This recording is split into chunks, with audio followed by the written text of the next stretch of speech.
हाँ जी, चलिए बेटा रिवाइज करते हैं बेटा। रिटायरमेंट ऑफ ए पार्टनर हमारा चैप्टर चल रहा था और हमने इसमें सबसे पहली बात पढ़ी थी कि जब भी एक पार्टनर रिटायर होता है तो ही और she always a sacrificing partner, यानी वो हमेशा सेक्रीफाइस करता है, अपना शेयर छोड़ के जाता है रिमेनिंग पार्टनर्स के पास। For example a B C तीन अगर पार्टनर्स हैं और उसमें सी रिटायर हो रहा है या सी डाइड हो रहा है, सी मर रहा है या सी रिटायर हो रहा है, दोनों ही केस में वो क्या कर रहा है, फर्म छोड़ के जा रहा है। जब फर्म छोड़ के जा रहा है तो जितना हिस्सा उसके पास था फर्म के अंदर वो भी क्या करेगा, वो छोड़कर जाएगा, प्रॉफिट छोड़ करके जाएगा। अब तक का तो प्रॉफिट ले जाएगा पर जो आगे आने वाले फ्यूचर प्रॉफिट्स हैं वो उसको नहीं मिल पाएंगे। तो आगे आने वाले फ्यूचर प्रॉफिट किसको मिलेंगे, वो रिमेनिंग पार्टनर्स को। किसको मिलेंगे, रिमेनिंग पार्टनर्स को। यानी जो प्रॉफिट सी को मिलना चाहिए था फ्यूचर में अब वो सी को नहीं मिल पाएगा, सी के हिस्से का प्रॉफिट भी ए और बी को मिल जाएगा।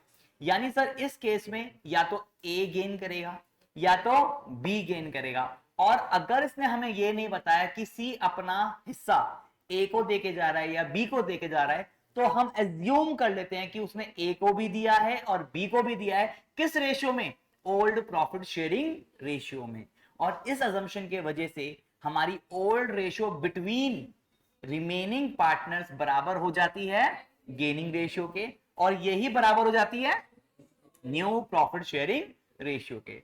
तो एग्जांपल लेते हैं, अगर 5:3:2 ए बी सी तीन पार्टनर्स हैं, 5:3:2 इनके बीच का रेशियो है और इसमें बीच वाला पार्टनर रिटायर हो जाता है, ठीक है, 5:3:2, बी का कितना शेयर है 3/10, वो रिटायर हो जाता है तो ए और सी के बीच का गेनिंग रेशियो क्या होगा 5:2 और न्यू रेशियो क्या होगा 5:2। कौन से केस में सर, सिंपल केस में जो हमने डिसाइड किया, जो अभी हमने पढ़ा कि जिसमें हमें यह नहीं बताया गया होगा कि सी ने अपना हिस्सा ए के फेवर में सेक्रीफाइस किया है या बी के फेवर में सेक्रीफाइस किया है या दोनों के फेवर में सेक्रीफाइस किया है। तो इस केस में हम एजम्पशन ले लेते हैं कि दोनों के फेवर में सेक्रीफाइस किया है ओल्ड रेशियो में। बोलो बात क्लियर है सर। ये हमने पढ़ा था फर्स्ट अपना स्टेप। सेकंड स्टेप था हमारा कौन सा, ट्रीटमेंट ऑफ गुडविल। सर बहुत ही सिंपल था ट्रीटमेंट ऑफ गुडविल। जो हमारी एग्जिस्टिंग गुडविल थी, एग्जिस्टिंग गुडविल को एपियर्ड गुडविल बोल दो जो बैलेंस शीट में दिखती है एसेट साइड, या ओल्ड गुडविल बोल दो, उसको कुछ नहीं करना, जैसे चैप्टर नंबर 3 में किया था। ओल्ड पार्टनर्स के बीच में क्या कर देना है, राइट ऑफ कर देना है। अब यहां तीन पार्टनर्स हैं ए बी और सी, और तीनों ही क्या हैं, ओल्ड पार्टनर्स हैं। सी रिटायर भी हो रहा है तब भी सी को ये नहीं बोल सकते कि नया पार्टनर है, सी को क्या बोलेंगे भैया, ओल्ड पार्टनर ही है। तो इस बार गुडविल तीनों में जाएगी, ए बी सी में तीनों में राइट ऑफ करी जाएगी। किस रेशियो में, ओल्ड रेशियो में। और अगर न्यू गुडविल है जिसको हम वैल्यूड गुडविल भी बोल देते हैं तो उसकी क्या एडजस्टमेंट एंट्री होती है, गेनिंग टू सैक्रिफाइस। क्या होती है sir, gaining partners capital to sacrificing partners capital account in which ratio, gaining ratio. In which ratio, gaining ratio. Sir अब हमने पढ़ा था इसमें एक और केस गुडविल का जो था हिडन गुडविल। कौन सा था बेटा, हिडन गुडविल। सर अब हिडन गुडविल में क्या होता है, हिडन गुडविल में सर हम ये देखते हैं कि जो रिटायरिंग पार्टनर है या डिसीज्ड पार्टनर है, जो पार्टनर रिटायर होता है उसको रिटायरिंग पार्टनर बोलते हैं, जो पार्टनर मर जाता है उसको बोलते हैं हम डिसीज्ड पार्टनर। कौन सा पार्टनर, डिसीज्ड पार्टनर। तो जो रिटायरिंग पार्टनर होता है, डिसीज्ड पार्टनर होता है, उसको जितना एक्चुअल में अमाउंट हमने पे किया उसमें से वो अमाउंट लेस कर दो जो उसको पे करना चाहिए था। मान लीजिए हमने उसको 5 लाख पे करे पर हमें पे कितना करना चाहिए था, 4.5 लाख रुपए पे करना चाहिए था। उसकी कैपिटल अकाउंट बता रही है कि भैया टोटल हिसाब बनता है 4.5 लाख रुपए का। एक एडजस्टमेंट नहीं हो पाई थी किसकी, गुडविल की। तो दो चीजों का पैसा लेके जाता है, एक तो कैपिटल का पैसा और एक गुडविल का पैसा। तो 5 लाख रुपए टोटल लेके जा रहा है पर कैपिटल अकाउंट के अकॉर्डिंग कितने लेके जा रहा है, 4.5 लाख लेके जाने चाहिए, 5 लेके जा रहा है। 50,000 जो एक्स्ट्रा लेके जा रहा है वो किसके लेके जा रहा है, गुडविल के लेके जा रहा है। तो जो 50,000 की गुडविल है, गुडविल ऑफ फर्म है या goodwill of that retiring partner है, goodwill of that retiring partner है। अगर मुझे उसके बेस पर फर्म की गुडविल निकालनी है तो मुझे इस रिटायरिंग पार्टनर की गुडविल को उसके रेसिप्रोकल ऑफ शेयर से मल्टीप्लाई करना पड़ेगा, तो गुडविल ऑफ द फर्म निकल जाएगी। ठीक है जी। तो सर ये थे तुम्हारे दो स्टेप। तीसरा स्टेप था, तीसरी एडजस्टमेंट थी कौन सी, treatment of reserves and surplus. Sir ये भी बिल्कुल कड़क, बिल्कुल वैसी ही थी जैसे हमने चैप्टर नंबर 3 में पढ़ी थी, राइट। इसमें क्या था सर, अगर रिजर्व्स के बारे में कुछ नहीं कहा, ओल्ड रेशियो में ओल्ड पार्टनर्स के बीच में डिस्ट्रीब्यूट हो जाएंगे reserves to old partners capital account. A B C तीन पार्टनर, तीनों के बीच में डिस्ट्रीब्यूट हो जाएगा ओल्ड रेशियो में। और अगर कहा है कि नहीं भैया रिजर्व को डिस्ट्रीब्यूट नहीं करना, तो मैं इसकी एडजस्टमेंट एंट्री में कर देता हूं, कौन सी, gaining to sacrificing, in which ratio, gaining ratio. Sir admission के केस में हम सैक्रिफाइसिंग रेशियो बोल रहे थे, रिटायरमेंट और डेथ के केस में गेनिंग रेशियो बोलेंगे। बोलो बात क्लियर। उसके बाद हमने फोर्थ टॉपिक किया अपना ट्रीटमेंट ऑफ एक्यूमुलेटेड लॉसेस। कौन सा किया, ट्रीटमेंट ऑफ एक्यूमुलेटेड लॉसेस। इसके भी दो केस थे। अगर कुछ नहीं कहा लॉसेस के बारे में, हमें लॉसेस कहां देखने को मिलते हैं सर, बैलेंस शीट में एसेट साइड देखने को मिलते हैं। अगर लॉसेस के बारे में कुछ भी नहीं बोला तो सर इसको चुपचाप मैं बुक से हटा दूंगा, राइट ऑफ कर दूंगा। ओल्ड पार्टनर्स में ओल्ड रेशियो में एंट्री हो जाएगी, old partners capital account debited to accumulated losses account, old ratio में डिस्ट्रीब्यूट हो जाएगा टोटल अमाउंट। अब इसका केस 2 कहता है फॉर्म कि नहीं भैया लॉसेस को राइट ऑफ नहीं करना, पार्टनर्स के बीच में डिस्ट्रीब्यूट नहीं करना, पार्टनर्स के बीच में राइट ऑफ नहीं करना। तो सर आप क्या करोगे, मैंने कहा बेटा अब हम डिस्ट्रीब्यूट तो कर नहीं सकते, तो हम एडजस्टमेंट एंट्री करेंगे। और लॉसेस के केस में एडजस्टमेंट एंट्री क्या होती है, sacrificing partners capital account debited to gaining partners capital account, in which ratio, gaining ratio. अब सर इसमें डायरेक्ट तो मैं गेनिंग रेशियो अगर मिल भी जाएगी तो सर हमें तो गेनिंग शेयर पता नहीं होता, तो उसके लिए क्या करते हैं सर, गेनिंग शेयर निकालने की जरूरत है नहीं सर। एक जने को पकड़ लो, हमें एक जना पता जो बाहर जा रहा है, जो रिटायर हो रहा है, जो जिसकी डेथ हो रही है, उसका सैक्रिफाइसिंग शेयर पता है ना, वही तो अपना share remaining partners A B को देके जा रहा है, तो हमें गेनिंग शेयर निकालने की जरूरत नहीं है। सिर्फ सैक्रिफाइसिंग शेयर निकालो रिटायरिंग या डिसीज पार्टनर का, और जो उसका शेयर आया, जो अमाउंट आया, उसी को डिस्ट्रीब्यूट कर दो किस रेशियो में, गेनिंग रेशियो में, रिमेनिंग पार्टनर्स के बीच में। आपकी एंट्री बिल्कुल सही हो जाएगी। बोलो बात क्लियर है। नहीं तो फिर दूसरा तरीका है, आप क्या करो, जो जितना वो सेक्रीफाइस कर रहा है, फिर जिस रेशियो में ए बी गेन कर रहे हैं, मल्टीप्लाई करके फिर आपको निकालना पड़ेगा गेनिंग शेयर। और फिर गुडविल भी आपको कौन सी लेनी पड़ेगी, फर्म की गुडविल लेनी पड़ेगी। बात क्लियर हो रही है। और फर्म की गुडविल निकालना हमें लोगों को आता है।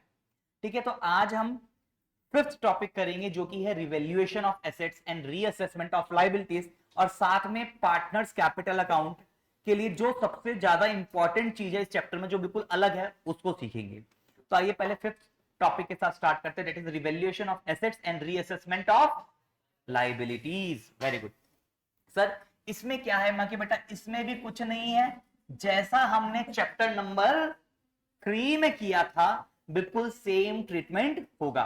तो विदाउट वेस्टिंग एनी टाइम लिखो बेटा फटाफट ट्रीटमेंट, या फिर लिखेंगे हम revaluation of assets and reassessment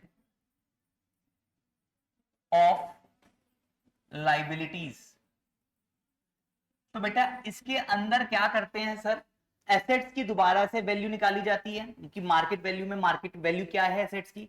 हो सकता है आज मैंने एसी 50,000 का खरीदा, डेप्रिसिएशन लगाने के बाद आज मेरे अकॉर्डिंग इसकी वैल्यू 40,000 है, पर मार्केट में तो पक्का नहीं है ना कि इसकी वैल्यू 40,000 ही होगी। मार्केट में इसकी वैल्यू 36,000 भी हो सकती है, इसकी वैल्यू 30,000 भी हो सकती है, इसकी वैल्यू 45,000 45,000 भी हो सकती है। अगर इसकी वैल्यू ज्यादा पाई जाती है, 45,000 पाई जाती है, तो मैं क्या मानूंगा कि मेरी एसेट्स में 5,000 से बढ़ रही है, मुझे क्या हो रहा है, प्रॉफिट हो रहा है। और ये प्रॉफिट किसका है, पुराने पार्टनर्स का है, तो पुराने पार्टनर्स में डिस्ट्रीब्यूट होना चाहिए।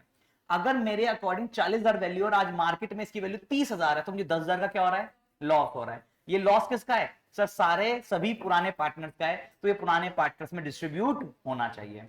तो इसके लिए मैं सिंपल सा एक अकाउंट बनाता हूं जिसका नाम है रीवैल्यूएशन अकाउंट। एक तरफ यानी डेबिट साइड में सारे लॉसेस रिकॉर्ड कर देता हूं, और एक तरफ मैं क्रेडिट साइड सारे प्रॉफिट्स रिकॉर्ड कर देता हूं, और फिर देख लेता हूं कि मुझे रिवैल्यूएशन के वजह से प्रॉफिट हुआ या लॉस हुआ। और फिर डिपेंड करता है कि क्या बोला है। अगर कुछ नहीं बोला तो उस प्रॉफिट और लॉस को मैं ओल्ड पार्टनर्स में राइट ऑफ कर दूंगा या डिस्ट्रीब्यूट कर दूंगा ओल्ड रेशियो में। और कहेगा कि नहीं भैया रिवैल्यूएशन लॉस को प्रॉफिट को डिस्ट्रीब्यूट नहीं करना, तो एडजस्टमेंट एंट्री कर दूंगा। रिवैल्यूएशन प्रॉफिट के केस में गेनिंग टू सैक्रिफाइस, और रिवैल्यूएशन लॉस के केस में sacrificing to gaining, in which ratio, gaining ratio. बोलो बात क्लियर है। और सर बैलेंस शीट में न्यू वैल्यूज रिकॉर्ड हो जाएंगी अगर कुछ नहीं बोला गया होगा, और पुरानी वैल्यूज को कंटिन्यू करेंगे अगर बोला गया होगा कि न्यू वैल्यूज रिकॉर्ड नहीं करनी है। ठीक है जी। तो आइए सर, इसके सर दो केस हैं। Case 1, when nothing is said. बेटा जब कुछ नहीं कहा जाता तो इस केस में मैं ओल्ड वैल्यूज ऑफ, या कह सकते हो आप new values of assets and liabilities are recorded in new balance sheet, are recorded in new balance sheet. तो बेटा न्यू बैलेंस शीट जो बनेगी रिटायरमेंट के बाद, उसमें सारी एसेट्स और लाइबिलिटीज की नई वाली वैल्यू रिकॉर्ड कर दी जाएगी जो जो चेंज हुई है। ठीक है। और केस 2 कहता है कि firm do not want to record new values. अगर firm new values, altered values, changed values, market values को रिकॉर्ड करना नहीं चाहता है तो क्या करेंगे sir? Old values will be continued, old values of assets and liabilities will be continued in new balance sheet। Sir अगर रिजर्व डिस्ट्रीब्यूट हो चुके हैं तो ऑब्वियसली वो नहीं आएंगे, लॉसेस रिटर्न ऑफ हो चुके हैं तो वो नहीं आएंगे, एंड पार्टनर्स कैपिटल अकाउंट तो ऑब्वियसली चेंज हो गया होगा तो वो पुरानी वैल्यूज नहीं न्यू वैल्यूज ही आएंगी। बाकी जो रिमेनिंग एसेट्स और लाइबिलिटीज रह गई हैं जिनकी वैल्यू चेंज हुई है रिवैल्यूएशन की वजह से, वो अपनी पुरानी वैल्यूज ही आएंगी, उसमें न्यू वैल्यूज को रिकॉर्ड किया नहीं जाएगा। ठीक है जी। तो सर इसके केस में हम 3 एंट्री कर देते हैं। बेटा 3 एंट्री कौन सी होती है? एसेट्स के बढ़ने से मुझे होता है प्रॉफिट, तो एसेट्स का बढ़ना डेबिट, लाइबिलिटीज का घटना भी डेबिट क्योंकि इससे भी मुझे लॉस होता है या प्रॉफिट होता है। सर एसेट्स के बढ़ने से प्रॉफिट होता है और लाइबिलिटीज के घटने से भी प्रॉफिट होता है। तो एसेट्स का बढ़ना डेबिट होता है, लाइबिलिटीज का घटना भी डेबिट होता है। सर आपने पढ़ाया था CLEAR, ये 5 तरह के मॉडर्न अप्रोच में अकाउंट होते हैं। C stands for capital, L stands for liabilities, E stands for expenses, A stands for assets and R stands for revenue. इसमें मैंने बताया था सर CLR एक तरफ ले लेते हैं और EA एक्सपेंसेस और एसेट्स एक तरफ ले लेते हैं। अगर एसेट्स और एक्सपेंस बढ़ते हैं तो according to the rules of debit and credit assets और एक्सपेंस का बढ़ना डेबिट होता है, whereas CLR capital, liabilities और रेवेन्यू का बढ़ना क्रेडिट होता है, और वाइस वर्सा। अगर एसेट्स और एक्सपेंस की वैल्यू घट रही है तो वो क्रेडिट हो जाती है बेटा, और अगर CLR की वैल्यू घट रही है तो वो डेबिट हो जाती है। बोलो बात क्लियर? अब देखिए मैं कह रहा हूं एसेट्स बढ़ रही है, उसकी वैल्यू इंक्रीज हो रही है, तो यहां पर रूल क्या कहता है? एसेट्स का बढ़ना डेबिट, इसलिए मैंने एसेट्स का बढ़ना डेबिट किया। लाइबिलिटीज का घटना, ये रही लाइबिलिटीज, लाइबिलिटीज घट रही है तो अकॉर्डिंग टू रूल लाइबिलिटीज का घटना भी क्या होता है? डेबिट। अब आप ये सोचो एसेट्स के बढ़ने से भी प्रॉफिट हो रहा है और लाइबिलिटीज के घटने से भी प्रॉफिट हो रहा है। प्रॉफिट हो गया मेरा रेवेन्यू, कहता है रेवेन्यू बढ़ रहा है घट रहा है? रेवेन्यू बढ़ रहा है, और ये यहां पर कहता है रेवेन्यू का बढ़ना क्रेडिट, इसलिए जो भी मेरे को प्रॉफिट हुआ इन दोनों के बढ़ने घटने से उसको मैं रिवैल्यूएशन अकाउंट में क्रेडिट कर दूंगा। इसलिए बेटा रिवैल्यूएशन अकाउंट के क्रेडिट साइड में प्रॉफिट को रिकॉर्ड किया जाता है। बोलो बात क्लियर हुई? अब सर मुझे बताइए फर्नीचर अगर मेरा 50,000 का था, उसकी मार्केट वैल्यू 60,000 है, तो मैं रिवैल्यूएशन में 50,000 रिकॉर्ड करूंगा या 60,000 रिकॉर्ड करूंगा? सर ना तो मैं पुरानी वैल्यू 50,000 रिकॉर्ड करूंगा, ना ही न्यू वैल्यू 60,000 रिकॉर्ड करूंगा। रिवैल्यूएशन के अंदर जो इन दोनों के बीच का डिफरेंस होगा 10,000, जितने रुपए का प्रॉफिट हुआ है, जितने से बड़ी है या जितने से घटी है, उस वैल्यू को रिवैल्यूएशन अकाउंट में रिकॉर्ड किया जाता है, because revaluation account is nominal in nature, is nominal in nature. और नॉमिनल का रूल क्या होता है? Debit all expenses and losses, credit all incomes and gains. यानी इसके अंदर सिर्फ एक्सपेंसेस, लॉसेस, इनकम्स और गेन्स को ही रिकॉर्ड किया जाता है। बोलो बात क्लियर हो रही है? तो इसलिए जो भी प्रॉफिट हुआ रिवैल्यूएशन में क्रेडिट कर दिया। अब आते हैं लॉस की बारी। तो बेटा लॉस का क्या होगा, लॉस क्या होता है, लॉस का मतलब खर्चा। खर्चा क्या होता है, खर्चा बढ़ेगा तो क्या होगा, कहां खर्चा, ये रहा, खर्चा बढ़ेगा तो डेबिट। तो जितना भी मुझे लॉस होगा या मेरा जितना भी खर्चा होगा उसको रिवैल्यूएशन अकाउंट में क्या करना पड़ेगा बेटा, डेबिट करना पड़ेगा। तो उसकी एंट्री हो जाएगी रिवैल्यूएशन अकाउंट डेबिट। अब लॉस किस वजह से होगा, एसेट्स के घटने से। तो देखो एसेट्स का घटना, ये रहा एसेट्स, एसेट्स का घटना क्या होता है, क्रेडिट। तो टू एसेट्स अकाउंट, एसेट्स के घटने से लॉस होगा। और बेटा लाइबिलिटीज के बढ़ने से मुझे लॉस होगा, तो टू लाइबिलिटीज का बढ़ना। तो देखो यहां लाइबिलिटीज का बढ़ना क्रेडिट। बोलो बात क्लियर है। तो यहां पर मैंने एक तरह से ये ग्रॉस प्रॉफिट रिकॉर्ड कर दिया और यहां पर एक तरह से मैंने ग्रॉस लॉस रिकॉर्ड कर दिया। उसके बाद सर मैं नेट निकालूंगा, क्योंकि यहां पर बहुत सारी एसेट्स होंगी, ठीक है जी, बहुत सारी लाइबिलिटीज होंगी, ठीक है जी। तो मैं अब नेट निकालूंगा कि प्रॉफिट ज्यादा है या लॉस ज्यादा है। प्रॉफिट ज्यादा होगा तो उसके अकॉर्डिंग डिस्ट्रीब्यूट हो जाएगा, लॉस ज्यादा होगा तो उसके अकॉर्डिंग डिस्ट्रीब्यूट हो जाएगा। चलिए अगर प्रॉफिट ज्यादा है तो रिवैल्यूएशन की डेबिट साइड कम है, तो इसलिए तीसरी एंट्री होगी, अगर मुझे रिवैल्यूएशन में क्या आ रहा है, प्रॉफिट आ रहा है, तो बेटा एंट्री होगी रिवैल्यूएशन, क्योंकि पार्टनर्स के बीच में डिस्ट्रीब्यूट करना है और पार्टनर्स को देने के लिए क्रेडिट करते हैं। क्यों सर, पार्टनर्स की हमारे पास, पार्टनर मतलब ओनर्स, ओनर्स की क्या होती है, कैपिटल। तो कैपिटल को बढ़ाना है घटाना है, बढ़ाना है। तो यहां देखो कैपिटल का बढ़ना क्रेडिट, कैपिटल का बढ़ना क्रेडिट। तो बेटा कैपिटल को बढ़ाना है तो रिवैल्यूएशन अकाउंट को डेबिट करना पड़ेगा और उनकी कैपिटल बढ़ा देंगे। Old partners capital account in which ratio, जल्दी बोलो जी, ओल्ड रेशियो, ठीक है जी। अब या तो प्रॉफिट होगा सर या फिर लॉस होगा। अगर लॉस हुआ तो लॉस का पैसा पार्टनर से लेंगे, और पार्टनर से लेने का मतलब है पार्टनर्स की कैपिटल अकाउंट को घटाना है, और कैपिटल का घटना डेबिट होता है, राइट। तो सर यहां पर क्या करेंगे, old partners capital account debited to revaluation account in which ratio sir, old ratio. तो जो भी पूरा प्रॉफिट आया, जो भी पूरा लॉस आया, वो पार्टनर्स के बीच में डिस्ट्रीब्यूट हो जाएगा या फिर राइट ऑफ हो जाएगा। बोलो बात क्लियर हुई अच्छे से।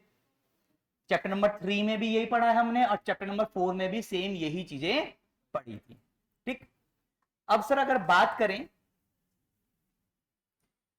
कि अगर सर हमें बोला गया है कि भैया ना न्यू वैल्यूज रिकॉर्ड नहीं करनी, बैलेंस शीट को छेड़ना नहीं है, जो वैल्यूज पहले रिकॉर्डेड थी आगे भी वही वैल्यूज कंटिन्यू हो गई, तो सर उस समय पर क्या मैं एक्चुअल में एसेट्स को बढ़ाऊंगा घटाऊंगा, नहीं सर, क्योंकि क्वेश्चन ने मना कर दिया कि भैया न्यू वैल्यूज को रिकॉर्ड नहीं करना। यानी एक्चुअल में ना तो एसेट्स को बढ़ाओ ना ही एसेट्स को घटाओ, ना ही लाइबिलिटीज को बढ़ाओ ना ही एसेट्स को घटाओ। तो सर पहली एंट्री में नहीं कर सकता क्योंकि इसमें एसेट्स बढ़ा रहे लाइबिलिटीज घटा रहे। दूसरी एंट्री भी नहीं कर सकता क्योंकि इसमें भी एसेट्स को घटा रहे हैं लाइबिलिटीज को बढ़ा रहे हैं। तीसरी एंट्री भी नहीं कर सकता सर, क्यों, क्योंकि एसेट्स और लाइबिलिटीज के घटने बढ़ने से प्रॉफिट और लॉस आ रहा है।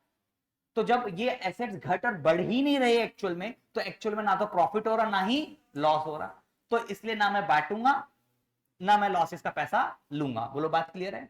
तो सर फिर इसमें क्या करते हैं, बाकी बेटा इसमें रफली बना करके देखते हैं सेम यही चीज कि मुझे रिवैल्यूएशन के दौरान प्रॉफिट हो रहा है या लॉस हो रहा है, रिकॉर्ड ही तो नहीं करना पर बना के तो देख सकते हैं और फिर एडजस्ट कर देंगे कि भैया एक्चुअली में ये रेशियो चेंज होने की वजह से, रिटायरमेंट होने की वजह से रेशियो चेंज हो रही है और रेशियो चेंज होने की वजह से एक जने को प्रॉफिट हो रहा है और बाकी जनों को लॉस हो रहा है।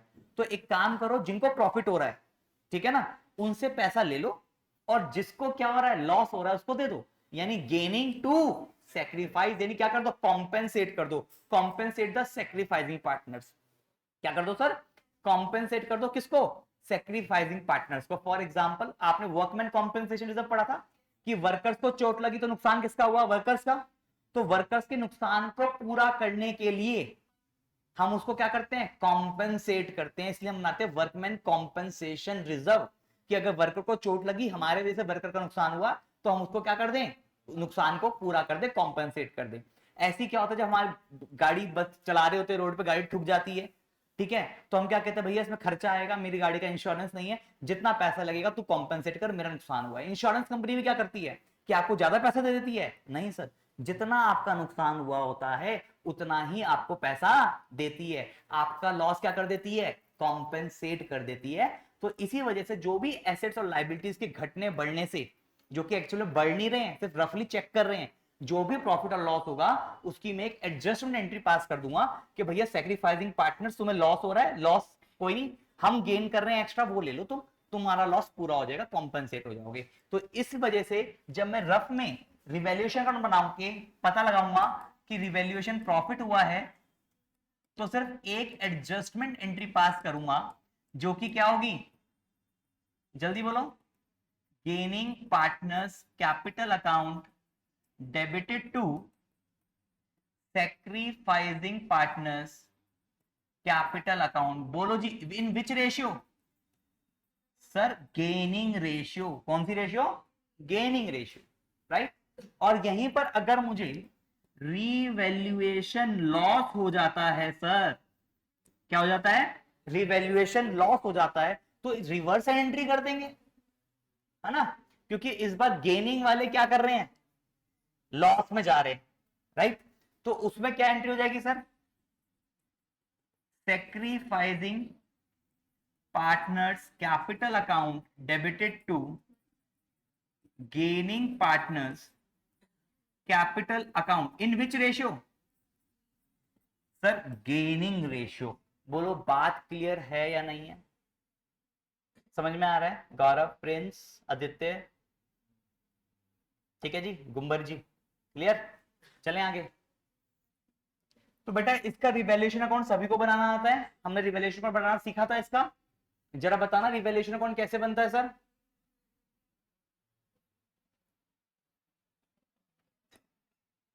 सर दोनों के केस में एक जैसा बनता है, माँ की बेटा बिल्कुल दोनों के केस में एक जैसा बनता है, बाकी अगर एक्चुअल में बात करी जाए तो दोनों में अलग अलग बनता है। उसमें बनता है रिवैल्यूएशन अकाउंट केस 1 में, और केस 2 में बनता है मेमोरेंडम रिवैल्यूएशन अकाउंट। और सर जो हम मेमोरेंडम रिवैल्यूएशन के नाम पर रिवैल्यूएशन बनाते हैं वो भी गलत है। मेमोरेंडम रिवैल्यूएशन अकाउंट के नाम पे हम क्या करते हैं, रिवैल्यूएशन अकाउंट तो बना देते हैं, तो वो भी गलत बनाते हैं। हाँ बनाते रफ में है, पर उसको बनाने का तरीका भी अलग होता है, बट इतना मायने नहीं रखता, इसलिए हम नहीं कर रहे हैं उसको, ठीक है। चलिए, तो एक तरफ सर डेबिट होता है जिधर सारे खर्चे और लॉसेस रिकॉर्ड करे जाते हैं सर, क्यों? क्योंकि नॉमिनल इन नेचर होता है सर ये। इधर क्रेडिट होता है, इसको बोल देते हैं हम रिवैल्यूएशन अकाउंट।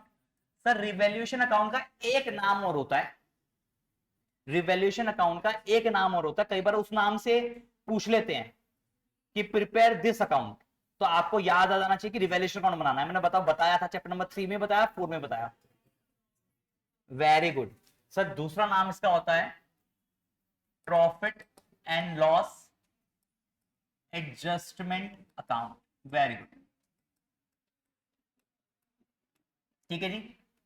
तो सर इधर आ जाता है डेबिट में लॉसेस, एसेट्स के घटने से लॉस होते हैं, लाइबिलिटीज के बढ़ने से लॉस होते हैं, और सर इधर एसेट्स के बढ़ने से प्रॉफिट, लाइबिलिटीज के घटने से लॉस। टोटल लगाएंगे, अगर क्रेडिट साइड ज्यादा है, अगर क्रेडिट साइड ज्यादा है तो बैलेंस निकल के आएगा डेबिट साइड, जो कि होगा हमारा रिवैल्यूएशन प्रॉफिट, और अगर डेबिट साइड ज्यादा है तो निकल के आएगा बेटा रिवैल्यूएशन लॉस। अब केस 1 होगा तो ये प्रॉफिट डिस्ट्रीब्यूट हो जाएंगे ओल्ड रेशियो में, और ये लॉसेस रिटर्न ऑफ हो जाएंगे ओल्ड रेशियो में। अगर केस 2 होगा तो सेम प्रॉफिट की एंट्री हो जाएगी गेनिंग टू सैक्रिफाइस, और सेम लॉस की एंट्री हो जाएगी sacrificing to gaining in gaining ratio. बोलो जी क्लियर हुआ? सब कुछ सेम है, वही है, क्वेश्चंस करोगे तो हो जाएंगे। अब आ जाते हैं हम अपने मेन पॉइंट पर, लिख लो, फिर आगे मेन पॉइंट पे चलेंगे। अजी आ जाओ बेटा। अब हमारा नेक्स्ट टॉपिक जो कि बहुत ही क्रूशियल और इंपॉर्टेंट है, अभी तक जितना हमने इस चैप्टर में किया वो सारा रिपीटेड था क्योंकि वो अगेन हम चैप्टर नंबर 3 में अर्लियर चैप्टर नंबर 3 में चैप्टर नंबर 4 में ऑलरेडी कर चुके थे, राइट। अब सर इस चैप्टर में नया क्या है, ध्यान से सुनो सर। पार्टनर्स कैपिटल अकाउंट बनाना है इसमें, हमें क्या बनाना है, पार्टनर्स कैपिटल अकाउंट। अब सर उसमें नया क्या है, सर इसमें नया ये है कि जो पार्टनर रिटायरिंग पार्टनर है, ये डिसीज्ड पार्टनर है, वो अपना पैसा लेकर के जाएगा।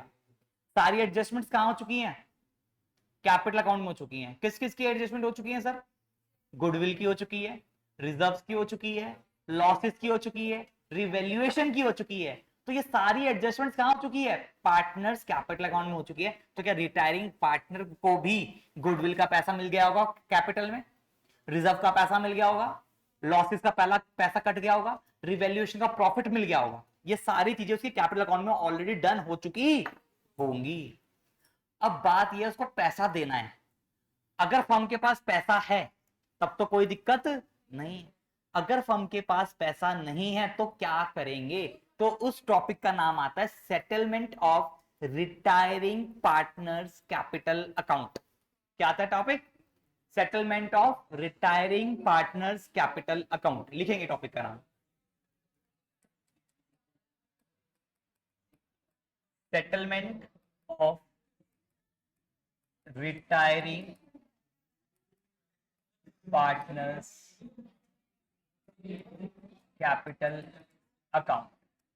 बेटा जो तरीका भी हम पढ़ेंगे वो तरीका दोनों के लिए है, हाँ जी, वो तरीका सर दोनों के लिए। कौन से दोनों के लिए, रिटायरमेंट के लिए भी और डेथ के लिए भी, ठीक है।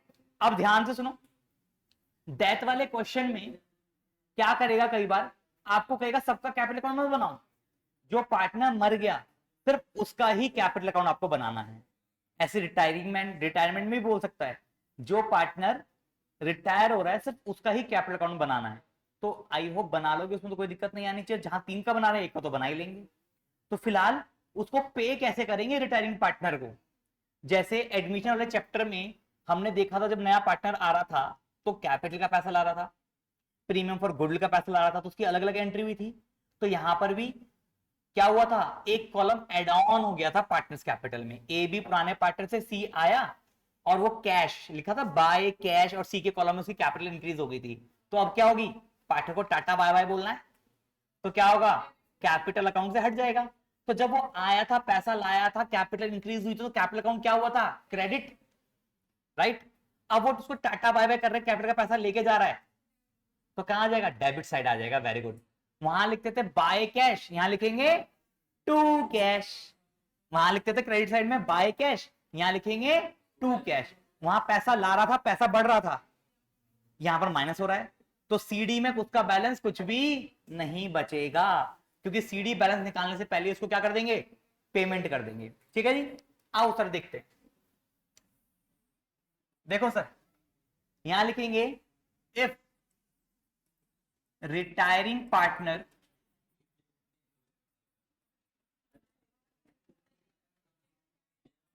was paid in full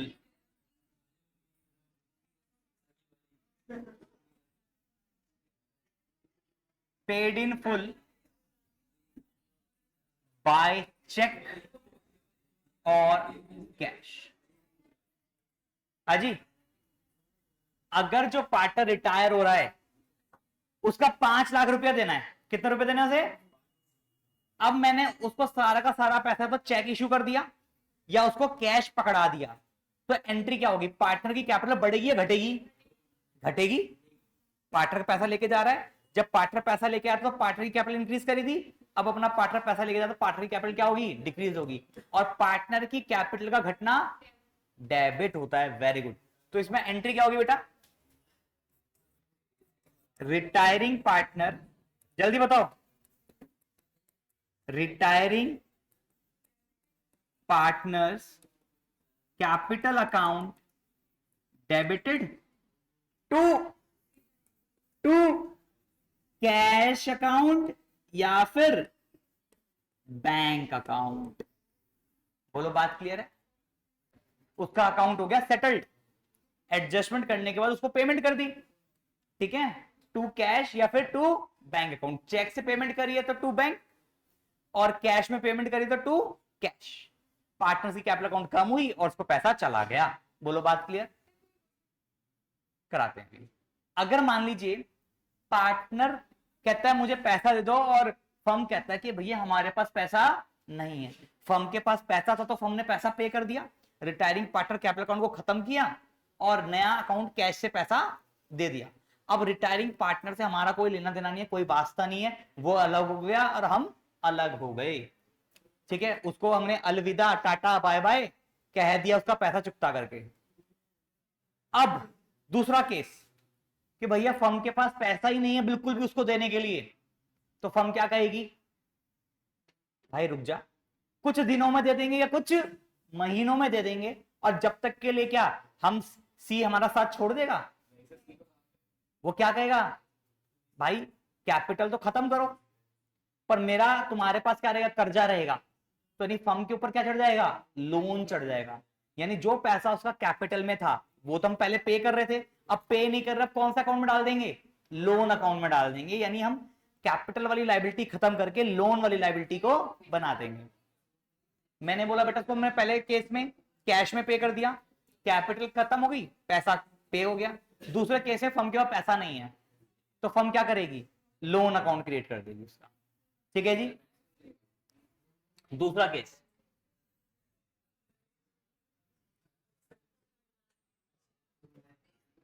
if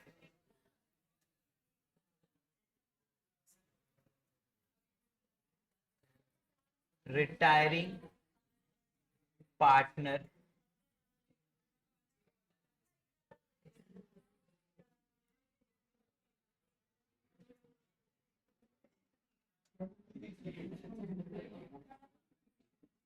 is paid by transferring to loan account। तो बेटा जरा बताओ ना क्या एंट्री बनेगी? एंट्री बताओ, एंट्री बनाओ।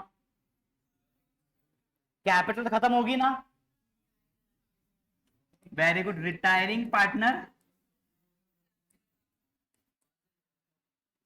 कैपिटल अकाउंट डेबिटेड, कैपिटल तो खत्म हो गई।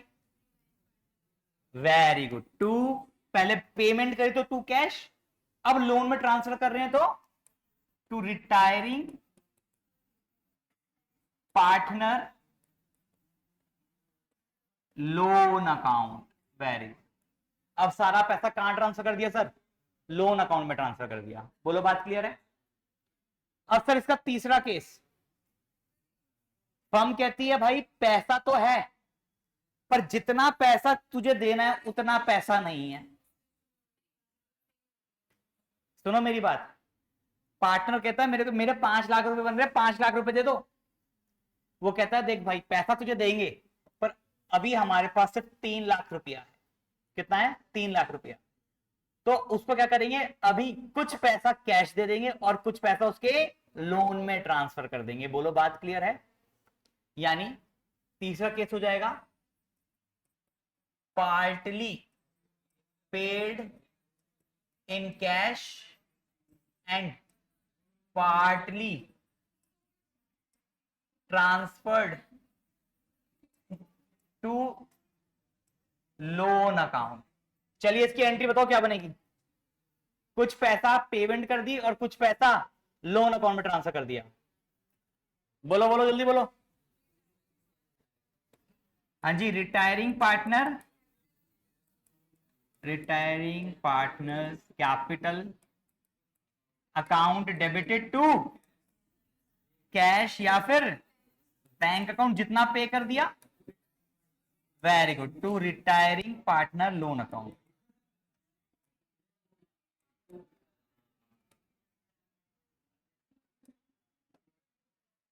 बोलो बात क्लियर हुई? तो कुछ पैसा मैंने कैश और बैंक से पे कर दिया और कुछ पैसा हमने उसके लोन अकाउंट में ट्रांसफर कर दिया। बोलो बात क्लियर हो गई? समझ में आया है इतना? अब सर बनाते हैं पार्टनर्स का कैपिटल अकाउंट, कि पार्टनर का कैपिटल अकाउंट बनाया कैसे जाएगा। लिख लो इसको, फिर बनाते हैं। चलो जी आगे चलो।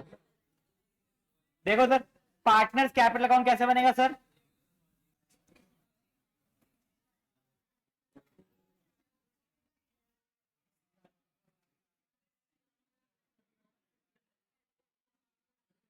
बेटा कितने पार्टनर्स होंगे पुराने, जल्दी बताओ। सर 3 होंगे। कितने होंगे? 3।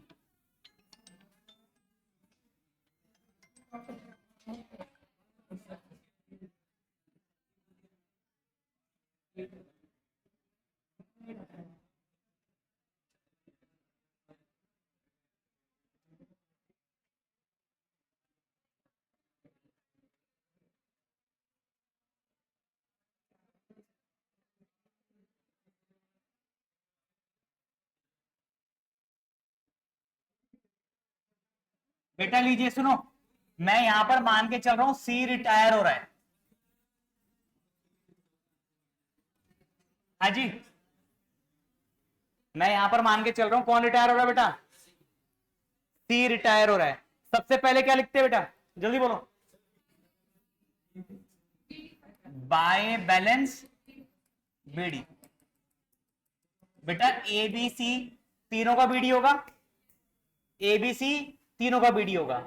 अब उसके बाद दूसरी ट्रीटमेंट होती है ट्रीटमेंट ऑफ गुडविल। तो ओल्ड गुडविल को क्या करते हैं, partners capital account debited to goodwill. तो ये होगी आपकी ओल्ड गुडविल की ट्रीटमेंट। अब न्यू गुडविल की ट्रीटमेंट क्या होती है, गेनिंग टू सैक्रिफाइस। गेनिंग कौन होता है, पुराने पार्टनर्स। तो बेटा to C's capital account, gaining से डेबिट किया, सी क्या कर रहा है, सेक्रीफाइस कर रहा है। तो सी को क्या करेंगे, पैसा दे देंगे। लीजिए, कौन कौन पैसा देगा, by A's capital, by B's capital. Sir ये कौन सी ट्रीटमेंट है, न्यू गुडविल की। किसकी, न्यू गुडविल की। ये दोनों भी कौन सी हैं, न्यू गुडविल की ट्रीटमेंट है। ये सर ओल्ड गुडविल की ट्रीटमेंट है, राइट। अब सर क्या होता है तीसरा, रिजर्व्स। कहां जाते हैं sir, by reserves and surplus, तीनों में जाएंगे। और इधर बेटा टू एक्यूमुलेटेड लॉसेस, सर तीनों में राइट ऑफ किए जाएंगे। उसके बाद होगा रिवैल्यूएशन प्रॉफिट या रिवैल्यूएशन लॉस। अब जो रिवैल्यूएशन प्रॉफिट होगा अगर, तो सर बाय रिवैल्यूएशन अकाउंट, तीनों में जाएगा। और यदि रिवैल्यूएशन लॉस होता है